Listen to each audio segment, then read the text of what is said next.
Tayo po ay mag-a-unbox na uli ng mga binili ko sa online. Isusuot ni Papa Oji at ni Benedict sa pagpasok.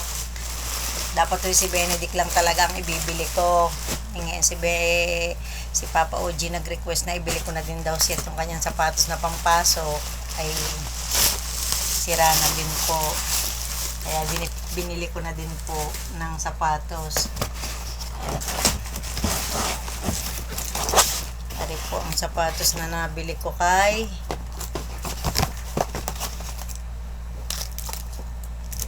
Benedict. Ari po. Size 42. Ari po. Ari ang kay Benedict. Parang parehas naman yata ho ang kay Papa Oji at kay Benedict po.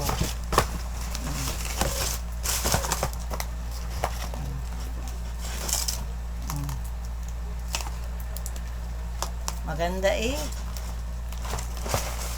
Yan po, pampasok sa office ni Papa Oji. Kaya naman ho ay sa school. Kay Benedict po. Ari naman po ang aking iba pang binili. Yan, sinturon tigisa din po si Papa Oji at saka po si Benedict.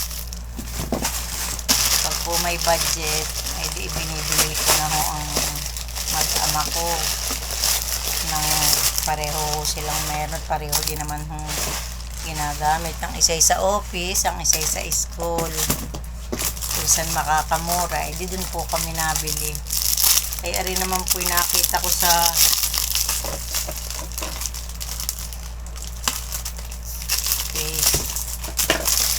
nakita ko po ari sa isang ay binili ko. Maganda po aring nakita ko po ari sa TikTok. Parang yan, lalaglag. Ay, mura lang pala. Ito, gundo. Oh, ayan po.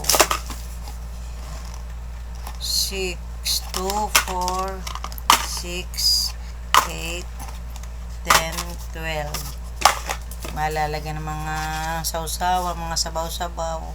Sopas-sopas. Kadiga po, kakatuwa sa murang-mura. Murang-mura. Ito na naman po, kaya pagkagay ang nakakakita sa mga TikTok na gano'n, bili na ng mura at dahil nga ako kaysa marimuhanan din pag may budget. Ay, po.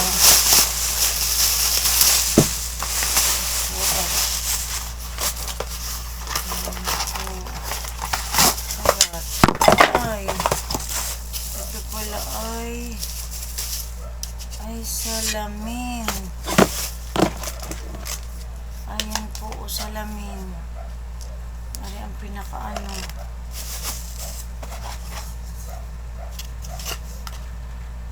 Oh, ganda, kaliwanag po. Oh. Yan, papakabit ko mamaya po kay Papa Oji. Papakabit ko po kay Papa Oji. Ari, isa pa po. Buy one take one po, ari. Kaya ari binili ko na kamuray. Buy one take one naman.